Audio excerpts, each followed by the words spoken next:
1장 5절을 보겠습니다. 하나님께서 어느 때에 도대체 언제 천사 중 누구에게 내가 내 아들이라 오늘날 내가 너를 낳았다 했으며 또다시 나는 그에게 아버지가 되고 그는 내게 아들이 되리라 하셨느냐. 그렇게 한 적이 없다는 거죠. 아들과 아버지의 관계는 오직 아까 만물의 후사가 된다고 했어요. 만물의 상속자가 되신다고 했기 때문에 어떤 천사가 어떤 일을 하더라도 그는 하나님께서 만물의 후사가 되시는 또 상속자가 되는 뭐로 삼은 적이 없다? 아들로 삼은 적이 없다. 아들, 이 내용은 하나님께서 세상을 만드신 다음에 아담을 만드시는 사건하고 바로 연결이 되죠. 그러니까 우리가 우리의 형상을 따라 사람을 만들고 이렇게 나왔을 때 하나님의 형상이라고 하는 것을 이 세상에 보여준 것은 바로 아담인 거죠. 아담과 이제 하와를 만드신 그 사건으로 우리가 생각을 해볼 수가 있죠. 그러니까 이 땅에 우리 몸과 같은 아담을 만들었다고 하는 것은 창세 전에 하나님께서 만물의 창조주 그리고 보호자 그 다음에 주관자가 되시는 그리고 그 만물을 아버지가 원하는 거룩한 것으로 바꿀 수 있는 그 모든 능력을 천사들에게는 준 적이 없고 누구에게만 줬다? 우리의 육의 몸을 통해서 볼 수 있는 바로 아들에게만 줬다. 예. 그런 면에서 보면 우리가 육의 몸을 가지고 이 땅에 발을 붙이고 살아가는 그 모든 사건의 핵심이 바로 뭐냐면 우리가 만물을 이 땅에 밟고 있는 것처럼 만물의 상속자이신 그리스도가 그 몸으로 이 땅에 와서 땅을 뭐 하신 사건이다? 통치하신 사건이다. 그래서 그런 면에서 보면 성도가 이 땅에 살아가는 것은 세계 안에 사는 것이 아니라 세계를 밟고 사는 거죠. 예, 주 예수 그리스도가 뭐니까? 통치자이니까. 그러니까 그 세계는 우리를 뭐 할 수가 없어요? 통치할 수가 없는 거죠. 로마서 8장에 나오죠. 사망이나 생명이나 장래일이나 어둠의 일이나 어떤 것도 하나님의 사랑에서 결코 끊을 수가 없다. 그건 바로 누구에게? 아들에게 준 바로 권한이라고 할 수가 있겠죠. 자, 이 아들을 먼저 설명을 하고요. 나중에 이제 멜기세덱 반차도 소개를 하고 그 다음에 영원한 대속주도 소개를 하고요. 아까 우리 봤던 믿음의 주 이렇게 갑니다. 그러니까 이 사건이 천사와 우월하다는 이 내용에서 부각되는 말은 뭐예요? 누구의 아들이다? 하나님의 아들이다는 이 사건의 그 투쟁의 유대주의를 경계하는 것에 핵심이 있습니다. 그러니까 아들에게 모든 것을 줬는데 그 아들이 하는 일을 거부하거나 그 아들 하는 일이 부족해서 뭔가 더 추구하는 것이 바로 뭐냐면 유대주의가 된단 말이죠.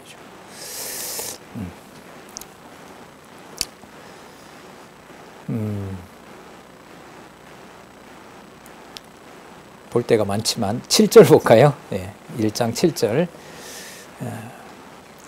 천사들에 관하여는 그는 그의 천사들을 바람으로 누가 그렇게 하냐면 6절에 나왔어요. 맏아들 예수 그리스도를 말합니다. 그의 천사들을 바람으로 그 사역자들을 불꽃으로 삼으시느니라 하셨으되 시편 104편 4절.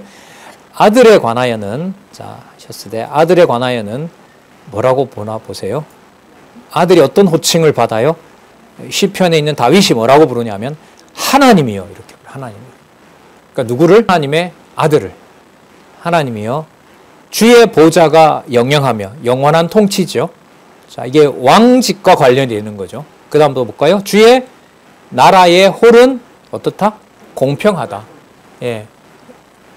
십자가에 그리스도가 달린 사건은 인간적으로 보면 공평합니까? 불공평합니까? 누가 봐도 불공평하죠.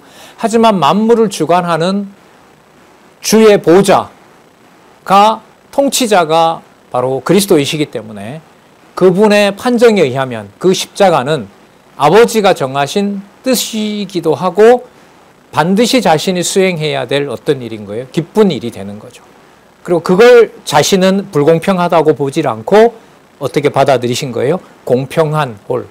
그러니까 주관자가 되죠. 홀은 이게 왕이 쥐고 있는 상징 아니겠어요?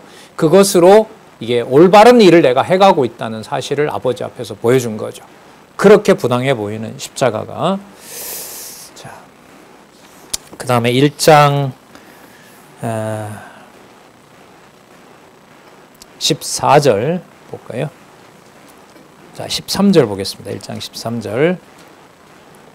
어느 때에 천사 중 누구에게 내가 내 원수로 내 발등상 되게 하기까지 너는 내 우편에 앉았으라 하셨느냐. 그러니까 보좌 우편에 심판주로 보내기 전까지 너는 여기서 만물을 통치하라고 그걸 천사에게 말한 적이 있느냐. 자, 누구에게 이걸 하셨다는 거예요? 아들에게 하셨다는 거죠. 그러니까 히브리서 내용이 이 땅에 있는 성도들의 고난을 배경으로 말씀을 하는 거지만 여기에 일어나는 통치는 어디에 속한 통치다? 하늘에 속한 통치가 되는 거죠.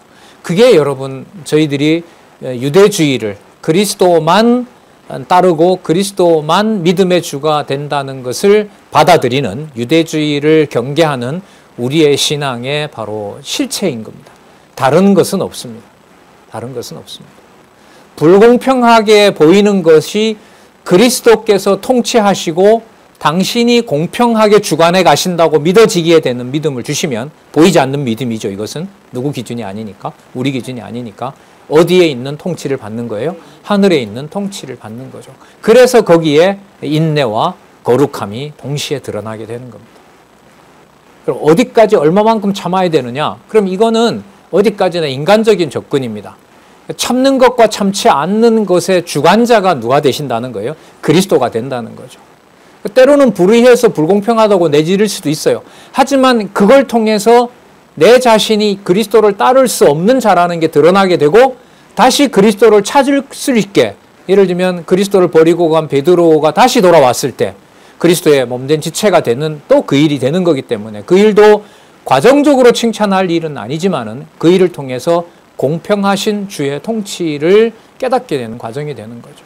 그래서 여기에 다시 말씀드리면 13장에 가장 이 현실에서 중요한 것은 보내준 말씀을 계속해서 뭐 되는 거예요? 공급받는 것이 가장 중요한 일이 되는 거예요. 그게 없으면 만나를 못 먹으면 살 수 없는 것처럼 광야에서 그걸 말씀을 받고 그걸 영양분으로 삼지 않으면은 하늘에 속한 그리스도의 공평한 통치를 알 방법이 절대로 없기 때문에. 그러니까 기록한 이 기자에게도 너무너무 절실한 거죠. 본인뿐만 아니라 이 편지를 받는 자들에게도요. 자, 14절. 모든 천사들은 어떤 영이다? 부리는 영으로 구원 얻을 후사들을 위하여, 자기 백성들이죠. 맏아들과 그의 형제들을 위해서 뭐 하라고 보내십니다? 예, 섬기라고 보낸 것이다. 그러면 여러분 이 땅의 일체 어느 것들도 영적 존재뿐만 아니라 어떤 것들도 무슨 대상이 될 수 없어요? 숭배의 대상이 될 수 없어요. 종교의 대상이 될 수 없는 겁니다. 그래서 그 계시록이 아니라 10계명 제1계명이 뭐냐면 나 외에 다른 신을 두지 말라라고 하는 것과 관계를 지어보면 히브리서에 나타난 바로 지금 우리 1장 14절의 경우로 보면 일체 어느 것도 그게 전부 나를 섬기는 것이지, 나를 맏아들 대신 그리스도의 공평한 통치로 이끄는 것들이지 그게 내가 따라야 될, 숭배해야 될 것이 아니라는 거죠. 이런 세계관을 가지고 이제 모든 만물과 이 세상을 대하는 것이 바로 기독교 세계관이라고 할 수가 있겠죠. 이건 말씀에 대한 충분한 이해와 함께 반드시 된다는 거죠. 자, 우월함에 대한 결과 한번 2장으로 가서 볼까요? 먼저 들은 구원에 대해 조심할 것과 그 증언들에 대해서 밝혀주는 내용이 나오는데 3절 보겠습니다. 2장 3절. 우리가 이같이 큰 구원을 등한히 여기면 어찌 피하려. 그러니까 천사가 들어올 틈을 주면 안 되는 거예요.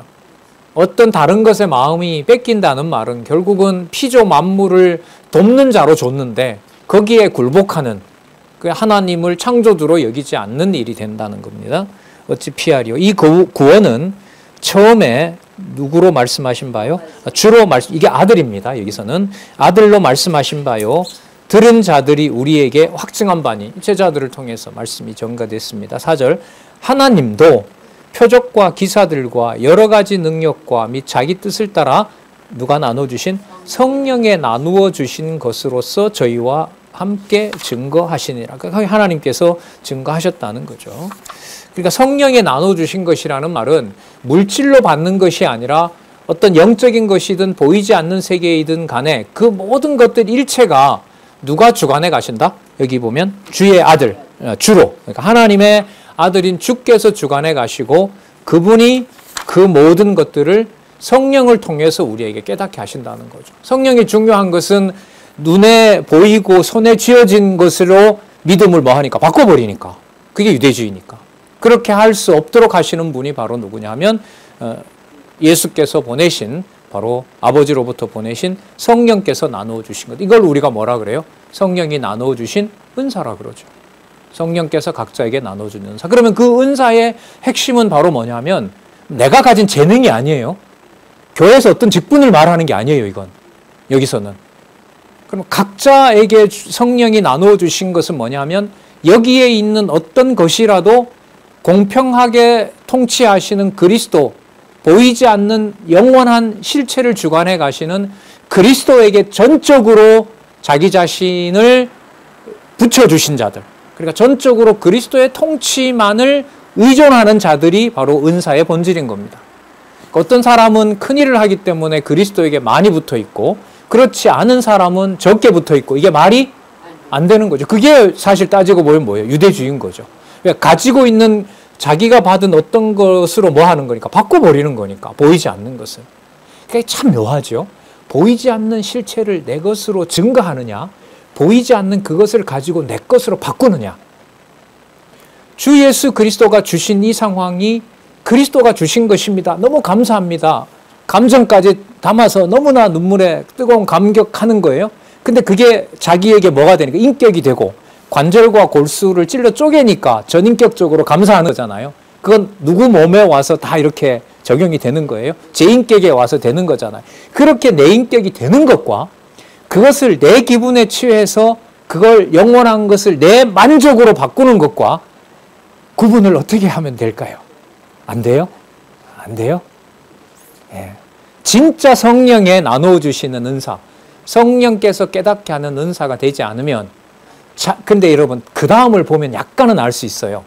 내가 가진 경험에 확신이 되면 남에게 내가 받았다는 걸 근거로 뭐 할 수 있어요? 말하게 되고 주장하게 돼요. 근데 그게 전적으로 누구의 감동이면 성령에 의한 감동이 되면 뭘 할 수는 없어요. 적어도 강요는 못하지. 내처럼 하라고는 말을 못하죠.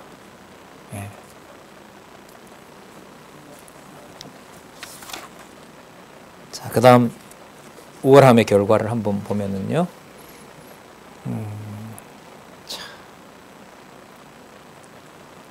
여러분, 우린 아까 이미 통치자 되시고 죄를 정결케 하시고 만물의 창조자가 되시고 또 주관자가 되시고 이미 살폈습니다. 믿음의 주, 온전케 되신 주. 자, 그걸 이렇게 탁 자꾸 연결해 가면서 볼게요. 2장 9절입니다.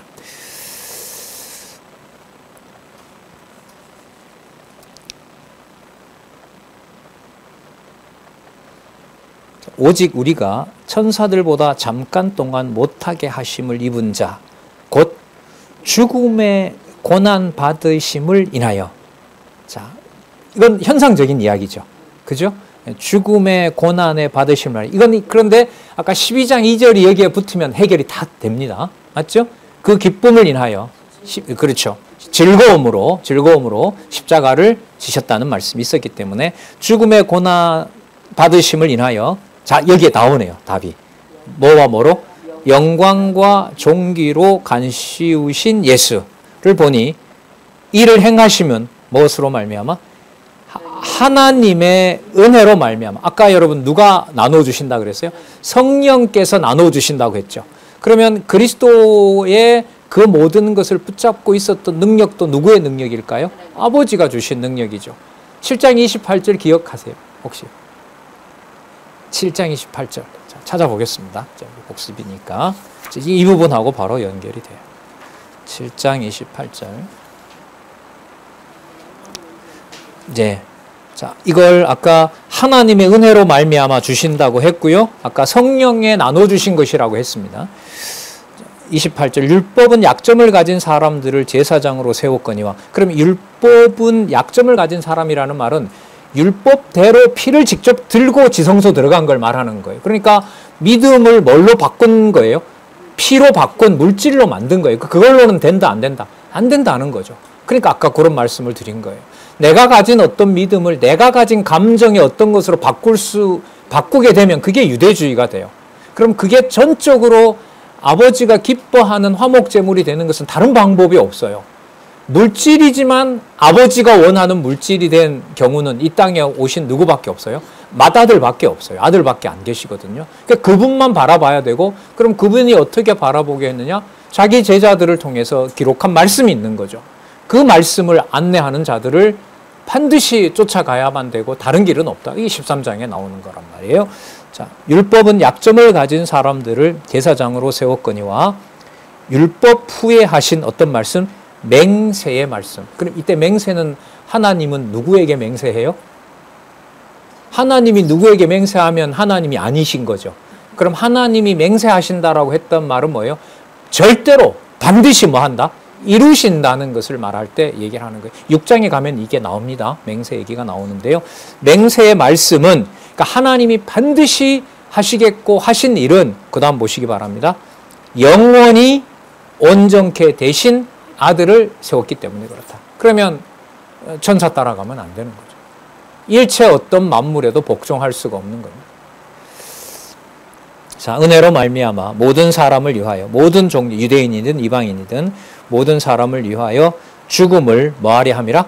아까 2장 9절로 와서요. 죽음을 맛보려 하심이라. 그래서 천사보다가 못한 자가 되셨다. 그럼 죽음을 맛보셨다고 하는 것은 누구의 모습으로 왔다는 것의 증거가 되죠. 이 육신의 모습으로. 그런데 육신의 모습으로 와서 온몸으로 받으셨는데 그걸 아버지의 뜻대로 뭐로 받았다? 즐거움으로, 기쁨으로 받아들였다. 그런데 어떤 누가 이것을 이 땅의 육의 몸을 가지고 이룰 수가 있냐는 거죠.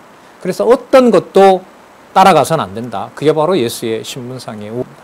마찬가지로 모세도 마찬가지고 아론도 마찬가지죠. 자, 우리 모세보다 우월한 예수 한번 보도록 할게요.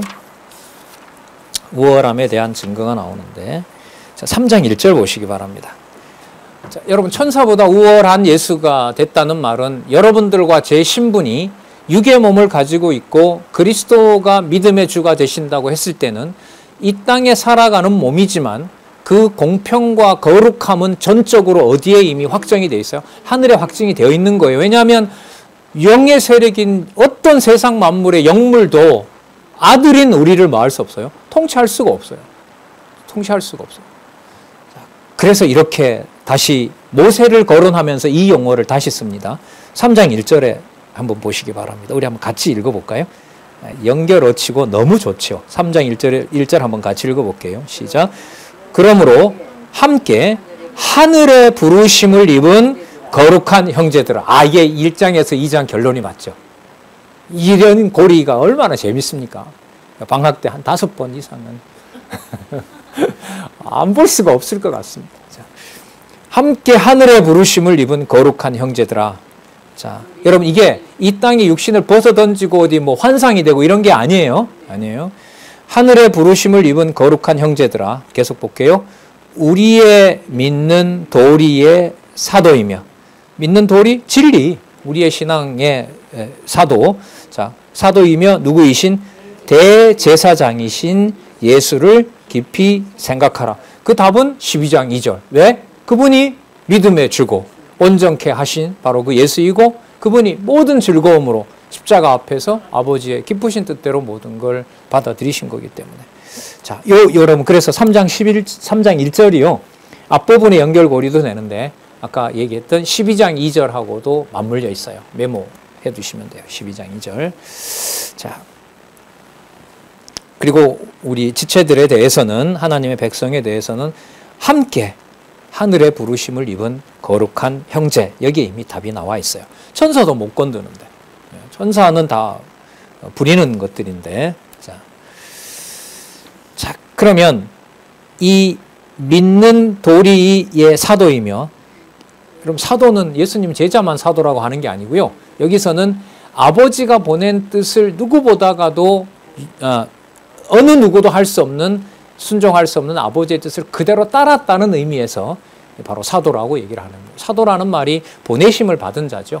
보내서 그대로 보낸 자의 뜻을 따르는 자를 사도라고 하기 때문에 여기서 사도는 그 기원은 바로 그리스도라는 사실이고요.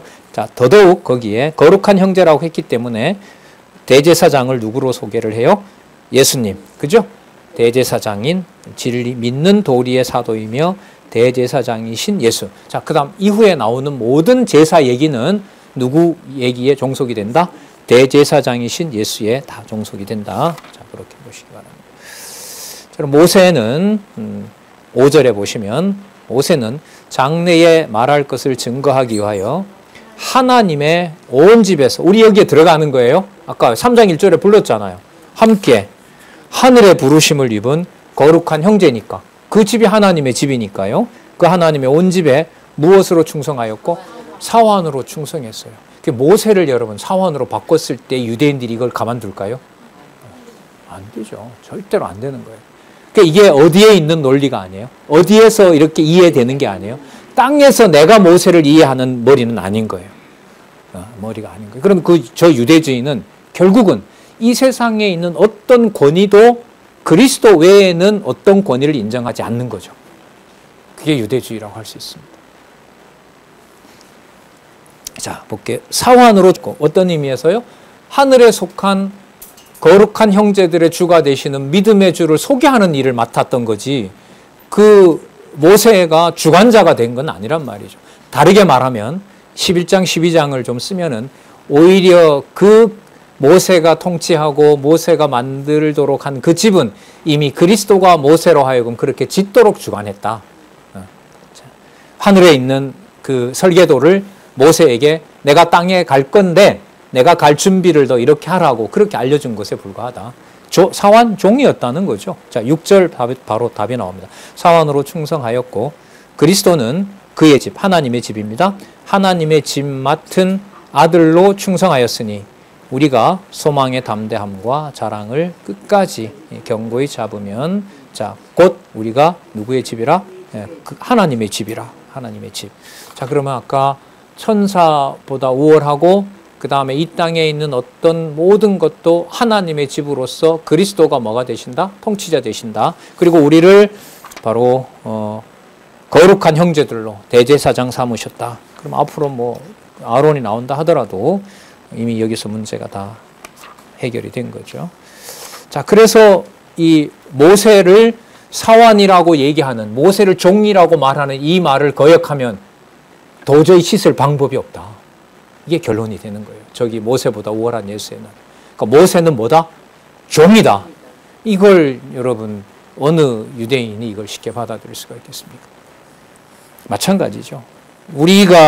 내가 겪은 바가 온몸에 이렇게 흐르고 있는데 이렇게 많은 수고로 공이 들어갔는데 그 속에 이미 내 어떤 만족과 내 공로가 온몸으로 이렇게 다 꽉 차 있는데 이미 다 바꿔놨는데 내 것으로 이것을 온전히 하나님께 그리스도에게 원하는 하늘에 속한 것으로 어떻게 내 임의로 바꿀 수가 있겠습니까?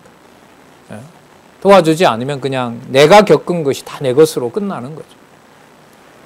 더더욱 영문 밖에 그리스도가 지신 십자가를 기쁘게 질 수 있는 것은 더더욱 이건 진짜 주셔야 되죠.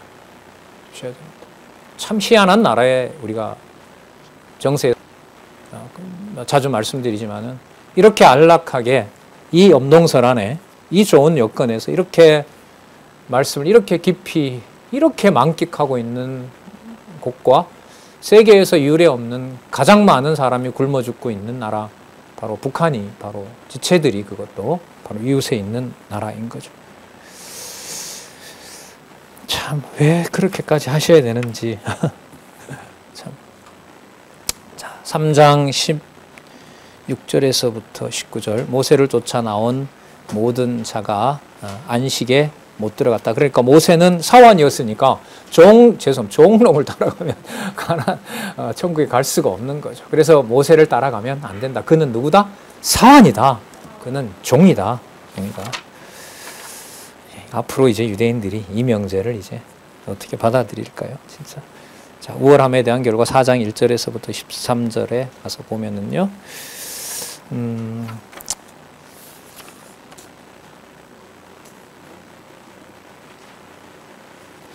4장 7절 보겠습니다. 4장 7절 9111페이지입니다. 9111에 가시면 강팍하지 말고 남은 안식에 들어가기를 힘쓰라고 공고합니다. 그러면 사환인 모세를 따라가서 될 일이 아니라면은 그 모세를 포기하고 그게 이제 강팍하게 되지 않는 거거든요. 그리고 순종해서 믿음의 주인 그리스도에게 순종해서 안식에 들어가는 기회가 지금 현재 이 글을 쓰던 당시에 바로 이렇게 말씀을 통해서 여러분들의 기회를 주고 있는 겁니다. 자, 그래서 그 말씀을 아마 지속적으로 보냈고 그 교회는 이 유대를 중심으로 한 이 교회는 받아들이지 않고 있는 상황이고 계속해서 말씀을 보내는 상황이라고 우리가 짐작이 됩니다. 자, 이번에는 8절에 보면 여호수아까지 등장합니다. 여호수아서에 보면은요, 여호수아 1장, 21장, 22장, 23장 끝에 21, 23, 23장에 보면 가나안 땅에 들어간 걸 안식이라고 얘기를 합니다. 제가 그때 소개했었어요. 21장 44절, 22장 4절, 23장 1절, 1장 13절, 15절. 다시요. 1장 13절, 15절, 마지막 부분 21장 44절, 22장 4절, 23장 1절. 자, 그러면 여호수아는 1장에서부터 마지막 24장이 마쳤을 때 보면 23장이 마쳤을 때 가나안 땅에 들어간 것을 무엇을 얻었다고 얘기해요? 안식을 얻었다고 해요. 그런데 그게 아니다는 거예요. 그게 진실이 아니라는 거예요. 그건 예표로서 모형과 그림자라는, 예표로서 모형과 그림자가 히브리서에 나오거든요. 그건 예표로서의 모형에 불과한 것이다. 그러면 그 말은 가나안이라는 물질적인 땅에 간 그것을 유대인들은 어디에 있는 것으로 바꿔버린 거예요. 하늘에 있는 것을 어디에 있는 걸로? 가나안 땅에 와 있는 걸로 바꾸는 거죠. 그러니까 여러분 이 말이 있죠. 우리가 함께하는 이 교회가 천국 생활입니다. 천국입니다라고 얘기할 때 무게를 우리가 누리는 안락함에다 바꾸면 우리가 무슨 주의자가 돼요? 그렇죠. 그게 유대주의자가 돼요. 그리고 여기에 있는 이 몸이지만 그리스도가 즐거움으로 고난과 그 다음에 수치스러움을 그리스도가 받아낸 그리스도가 통치하는 곳이다. 그분만 공평하다라고 믿음을 줬을 때 우리 속에 있는 그 믿음이, 우리 속에 있는 가나안의 안식이 전적으로 누구께 되는 거예요? 그리스도께, 하늘에 속한 것이 되는 겁니다. 이 양자를 선택을 우리로 하여금 할 수가 없다는 거고요. 그걸 그러면 계속해서 하늘에 있는 양식이라고 깨우쳐줘야 되는데 그게 바로 기록하신 말씀. 그래서 그 문자가 에베소서에 나오죠. 문자가 저주의 말씀이 아니라 생명의 말씀으로 되는 것은 누구의 열매로? 성령의 열매로 된다는 것이 바로 우리가 앞부분에 확인했던 겁니다. 그래서 유대주의는 누구에게 내가 되기 때문에 당신은 이렇게 유대주의에 같이 벗어나야 된다. 율법에서 벗어나야 된다라는 이 권면을 근본적으로 그리스도에게로 모든 주권을 돌리는 바로 그 말씀이라고 할 수가 있습니다. 자, 7절에 보시면은요. 오랜 후에, 그 여호수아 이후 오랜 후에 이런 말이잖아요. 그래서 다윗이 거부하지 말라고 얘기를 했고 여호수아에게 줬던 그 안식은 바로 영원한 안식이 아니다. 영원한 안식이 아니다. 그러니까 여기서 보면 이제 이게 야고보서에 나타난 이 세속주의하고 관계가 돼. 세속주의는 뭐냐면 손에 거머쥐도록 모든 걸 내 것으로 바꾸는 거거든요. 전부 모든 것을 내가 원하는 대로 교회와 성도를 내가 원하는 대로 다 써먹는 거예요. 그러니까 이게 뭐하고 관계가 돼요? 하늘에 있는 걸 이 땅에 있는 내 것으로 바꾸는 일인 유대주의와 관계가 있는 거죠. 그리고 그렇게 하면 교회를 그리스도의 통치를 뭐 하는 거예요? 호를 반대하는 거죠. 그게 뭐가 돼요? 적그리스도가 되는 거죠. 그래서 유대주의와 세속주의와 적그리스도는 다른 게 아니에요. 똑같아요. 그런데 하나님께서 어떻게 하느냐? 이걸 요한계시록에 가면 그리스도가 오시기 전 날에 모든 것을 유대주의와 세속주의와 적그리스도로 만들어버려요. 그리스도가 오실 때 믿는 자를 보겠느냐? 보겠느냐? 여러분, 이번에 그 드론이 지금 발전하잖아요. 그냥 깜깜한 밤하늘에 집을 짓고 교회를 만들고 실제로 있는 것처럼 보이잖아요. 그걸 또 영상에다 담아서 보는 이 우리 스마트폰 안에 그걸 이 지상에 일어나는 일처럼 얼마든지 변조도 할 수 있단 말이죠. 이번 이제 어느 나라에서 그 24일 날 밤에 하늘에다가 거대한 그 사람을 만들고 산타라를 만들고 집을 만들고 해서 순간 자기 시야에 들어오는 모든 공간이, 그 넓은 공간이 전부 뭐로? 가상적인 공간으로 다 만들어 버렸어요. 바른 역이 있는데 그게 틀림없이 거짓말인데 그 만들어진 것에 사람들이 뭐 하는 거죠? 유혹당하고 거기에 내 마음이 가는 거죠. 그같이 환호하는 거란 말이죠. 그러면 그런 방식으로 본다면은 내가 원하는 것들을 과학기술을 통해서 전부 누구 소유로 만들 수 있다는 거예요? 우리가 원하는 것으로 다 만들 수가 있다는 거죠. 그게 지금 진행되고 있는 과학기술 문명이거든요. 그러면은 유대인들에게 가나안 땅에서 자기네들 들어간 젖과 꿀이 흐르는 그 땅을 자기 것으로 만들고 그걸 통해서 이게 천국이다라고 말하는 것과 그렇게 여기는 것과 주신 믿음이 이 땅에 있는 어떤 내 조건과 내 행복과 관련해서 그것을 바꿔버리거나 그런 곳으로 마음을 쓰게 되고 그런 곳으로 하나님에게 기도를 하고 이것이 내가 가지고 싶은 것이다라는 것을 욕심으로 추구하게 되면 그게 유대주의나 세속주의나 적그리스도가 되는 것하고 거리가 멀까요? 가까울까요? 가까운 겁니다. 그리고 이걸 실제로 그리스도가 오실 무렵에 무서운 불이 하늘에서 내려와서 그 사람의 목까지, 심정까지, 그 인공지능이 여러분들과 저를 다 지금 체크하잖아요. 건강도 체크하고 오늘 생활 리듬이 어떻게 되는 건지. 제가 3년 전에 본 기사인데요. 코로나 시작할 때 그 학교 교육이 이렇게 발전한다고 하면서 하는데 애들이 아침에 오면서 이제 화장실에 들려요. 화장실에 들려서 소변을 누면 걔가 건강 체크가 다 되는 거예요. 그러면 각각 해당되는 아이에게 메뉴가 달라지게 돼요. 오늘 얘는 뭘 먹어야 된다, 뭘 먹어야 된다. 다 체크가 되죠. 그 다음에 걔의 뭐예요? 그날의 이 뭐죠? 바이오 리듬이 체크가 돼요. 근데 딱 보니까 오늘 아침 영어 공부하면 안 돼. 어학 가지고는 얘가 스트레스를 받을 것 같아요. 그러니까 오늘은 얘는 체육부터, 얘는 또 산보부터 이렇게 해서 딱 다 맞추어져요. 그게 다 각자에게 그야말로 인공지능이 뭐 하는 거죠? 메인 장치에서 다 통제를 하고 있는 그런 게 되는 거죠. 그러니까 그게 바로 여러분 유대주의와 멀리 있는 게 아니죠. 가장 좋은 것들, 신앙으로 말하면 최고의 통치자인 그리스도와 하나님을 내 손아귀에서 누구 좋을 대로 쓰면 유대주의에 돼. 내 좋을 대로 쓰면 되는 거죠. 그게 종말에 그리스도가 재림이 가까우실수록, 그리스도의 재림이 가까울수록 하나님의 무서운 심판은 이 말씀이 아니면 전부 다 뭐로 바꿔버려요? 자기 원하는 물질로 다 바꿔요. 하물며 하나님이 붙잡아 주지 않으면 이 말씀도, 이 내용도 누구 좋은 것으로? 우리 좋은 것으로 다. 그러니까 종교다원주의가 그런 거잖아요. 독자적으로 성경만 절대 진리라고 하지 마라. 다 그거 사람들이 자기의 어떤 종교적 만족을 위해서 하는 거니까 불경이나 뭐 어떤 경전이나 전부 다 평준화시켜야지. 왜 성경만 절대 진리로 얘기를 하느냐. 그래서 미국은 뭐 벌써 14년 전이죠. 14년 전에 대법원에서 창조론을 학교에서 가르치지 말라. 폐소해버렸잖아요. 지금 가르칠 수 없습니다. 그런 시대로 보면 안정된 시대라고는 말할 수는 없는 거죠. 물론 그 말은 이제 세상의 기준이니까 맞진 않지만은요. 자, 그래서 여러분 4장 12절입니다. 그래서 4장 12절, 13절입니다. 뭐 아니면 안 돼요? 보내주신 말씀과 그 말씀에 아까 성령께서 주신 은사와 그리스도께서 통치하고 그분이 믿음의 주관자가 되셔서 이 말씀이 관절과 골수에 다 퍼지면서 세속의 일들을 다 뭐 해줘야 돼요? 통치해 주셔야 돼요. 하나님의 말씀은 살았고 운동력이 있어 좌우의 날선 어떤 검보다도 예리하여 혼과 영과 관절과 골수를 찔러 쪼개기까지 하며 또 마음의 생각과 뜻을 감찰하나니 지으신 것이 하나라도 그 앞에 나타나는 것이 없고 다 나타난다는 거죠. 오직 만물이 우리를 심판하시는 자의 눈앞에 벌거벗은 것 같이 드러내리라.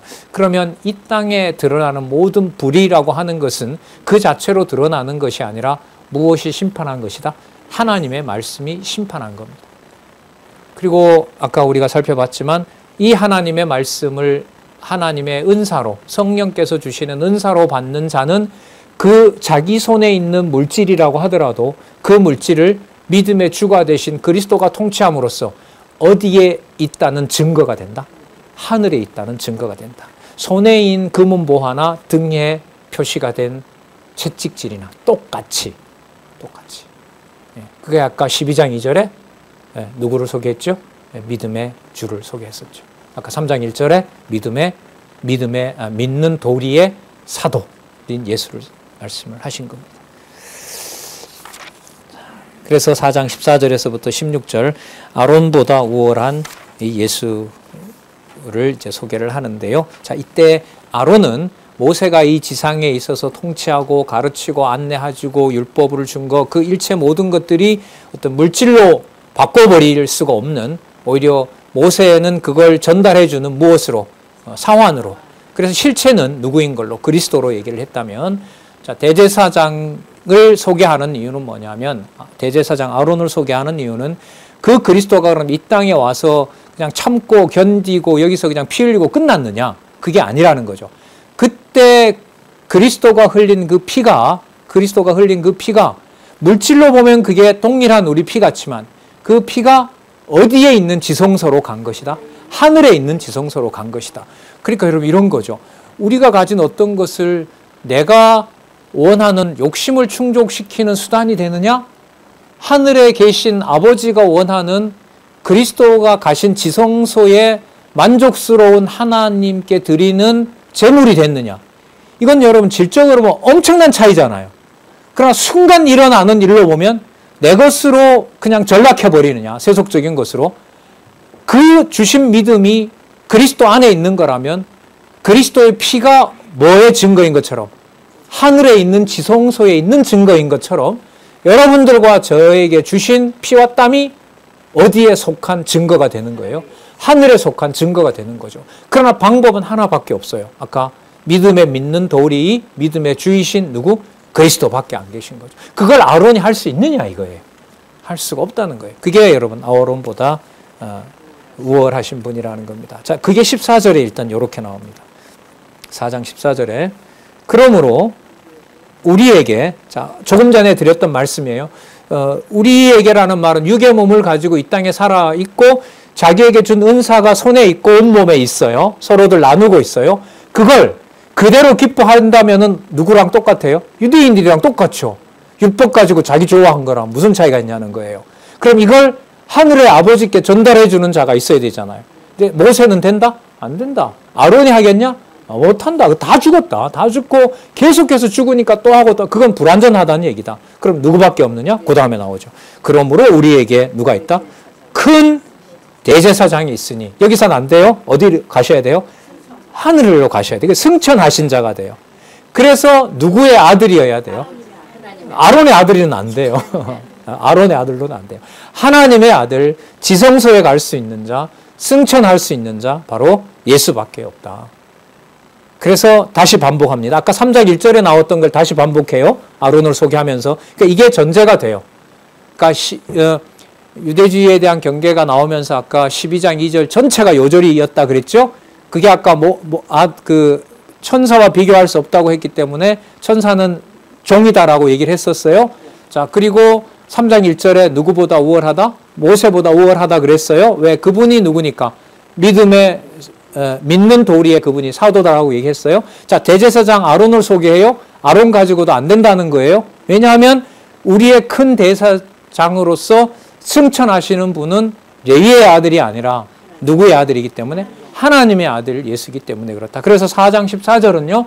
3장 1절에 모세를 시작할 때 했던 방식하고 똑같은 거예요. 이런 논리를 가지고 있어요. 이게 이제 나중에 그 복음신앙의 우월성에 가면 이제 11장 그 안에 12장 있잖아요. 그 11장 요절에 가서 또 딱 이렇게 연결이 되는 거예요. 그 다음에 나오잖아요. 우리가 믿는 도리를 굳게 잡을지니라. 아까 3장 20절에 나왔죠. 나중에 6장 20절에 멜기세덱 얘기하면서 이게 또 나와요. 이게 아주 중요한 고리가 돼요. 자, 그때 가서 또 보도록 하고요. 자, 16절 보면 그러므로 우리가 긍휼하심을 받고 때를 따라 돕는 은혜를 얻기 위하여 아까 성령께서 은사를 주신다고 했죠. 자, 때를 따라 돕는 은혜를 받으면요. 여러분들과 제가 가지고 있는 이 물질과 이 몸과 이 땅에 속한 이게 이 땅으로 전락하는 것이 아니라 어디로 가게 돼요? 그리스도 아까 큰 대제사장이시고 지성소에 들어가신 그리스도에게로 가요. 그러면 여기서 어디 앞에 간다고 얘기를 해요? 은혜의 보좌, 그리스도의 왕좌 앞에 여러분들과 제가 나가는 일이 되는 거예요. 어떤 일이요? 받은 은사대로 지체와 나누는 은사 속에서 대제사장이신 그리스도가 통치하시는 날이 되면, 통치하는 것이 되면, 그래서 말씀을 안 들을 수가 있죠. 안 들을 수가 없죠. 아까 우리 봤잖아요. 하나님의 말씀은 살았고 운동력에서 쫙 나오는 내용들이 되는 거예요. 그러니까 여러분 알고 믿는 것이 같고 창세기에서부터 감히 창세기부터 계시록까지 모든 말씀을 살았고 운동력 있는 말씀으로 분명히 보는 건 문자인데 이게 기록한 말씀이 연결이 되면서 창세기부터 계시록이 다 연결이 됐다고 생각이 나고 그 말씀이 분명히 온몸으로 틀고 들어와서 다 이제 곳곳까지 다 뭐 이조라 그랬죠? 이 세포가. 그 세포까지 다 침투해서 내 만족으로 만끽한데 여기에 은혜가 더해지면서 어디에 있는 보좌에 나가는 일이 된다? 예, 그리스도처럼 아버지가 계신 보좌에 나가는 일이 된다는 거죠. 그 권세를 도대체 누가 맡냐는 거예요. 예.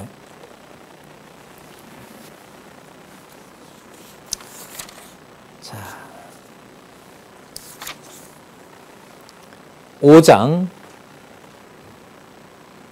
5절 보겠습니다. 은혜의 보좌 앞으로 나간다는 이 사건은 육의 몸을 배제하나요? 육의 몸을 가지고 있지만 그 육의 몸으로 상상할 수 없는 어떤 실체를 보여주나요? 후자이죠. 그러니까 아까 처음에 시작할 때 그랬잖아요. 믿음은 뭐 하는 것이라고요? 네, 바라는 것들의 실체이고 또 보지 못하지만 반드시 있다고 뭐 하는 거다? 증거한다고 했으니까. 그 은혜 보좌로 간 게 그게 맞네요. 그러니까.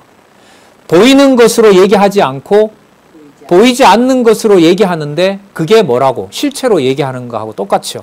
그게 승천하신 그리스도가 보이지 않지만 바로 거기가 뭐가 되는 것하고 똑같아요? 영원한 실체가 되는 거하고 똑같죠. 자, 5장 5절을 보겠습니다.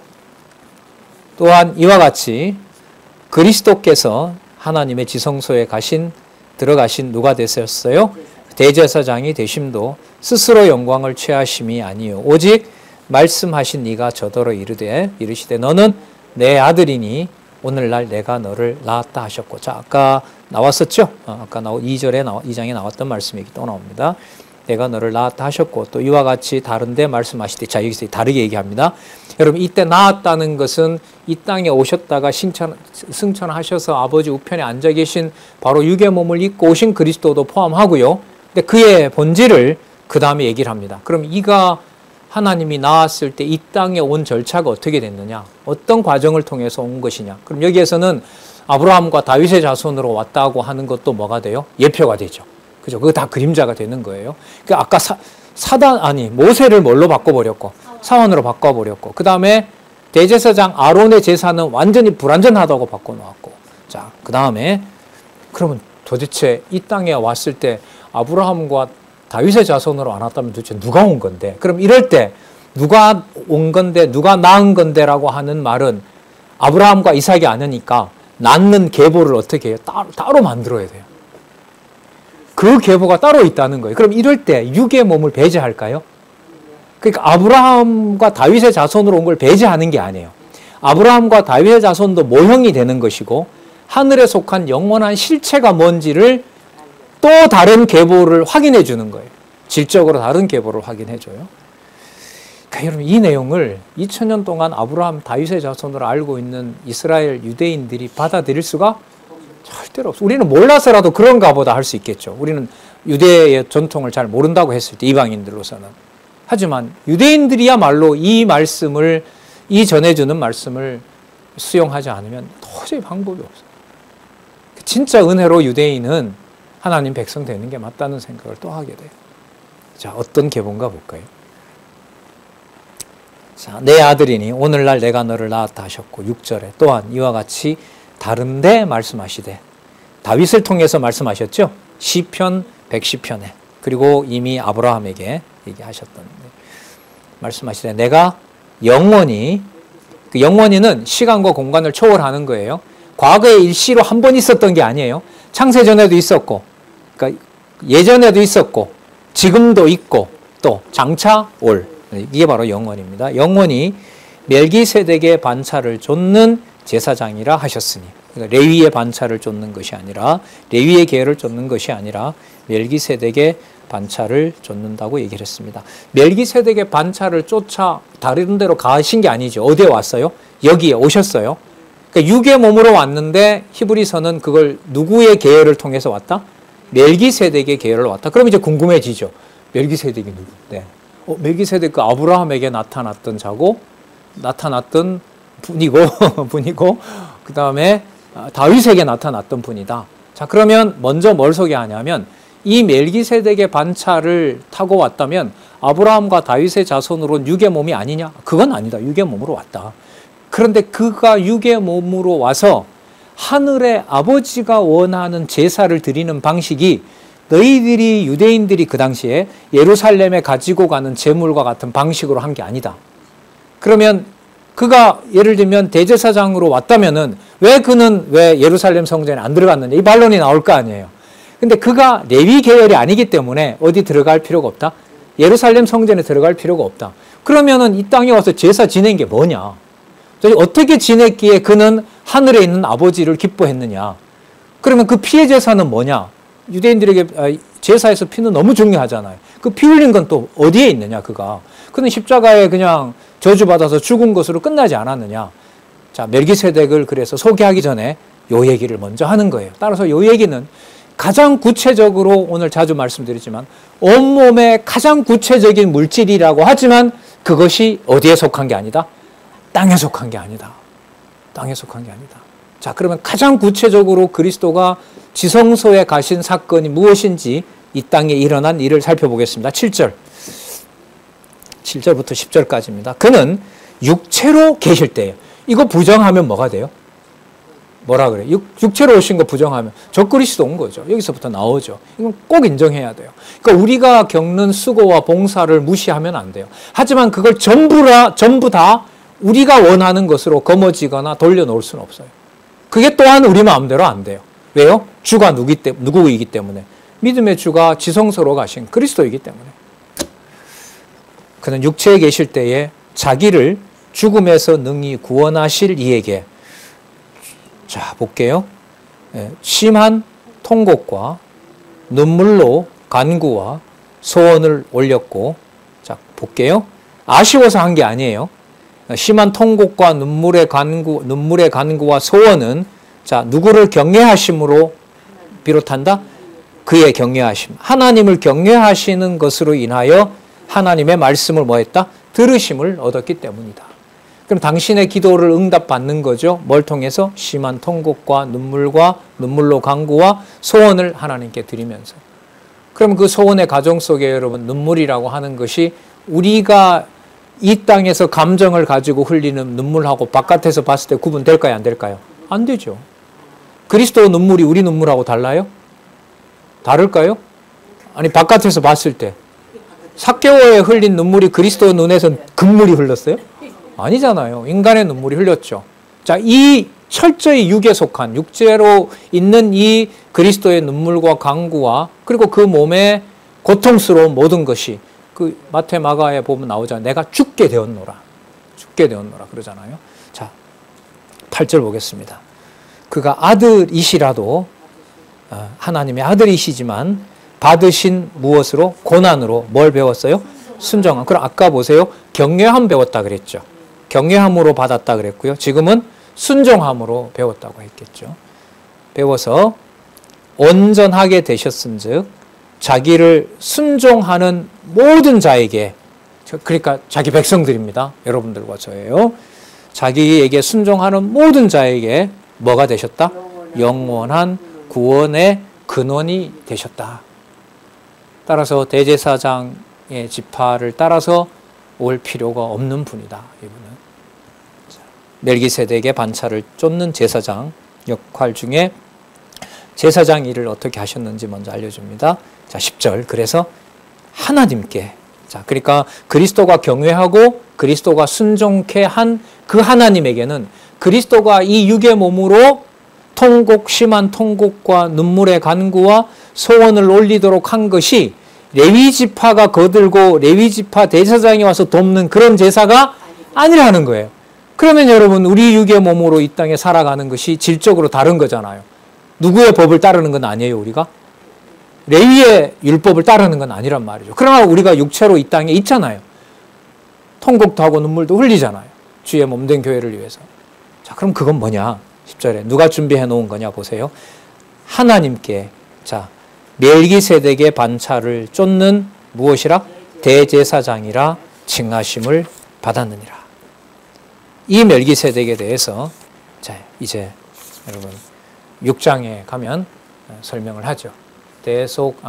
아론보다 우월한 예수에 대해서 6장에서 설명을 합니다.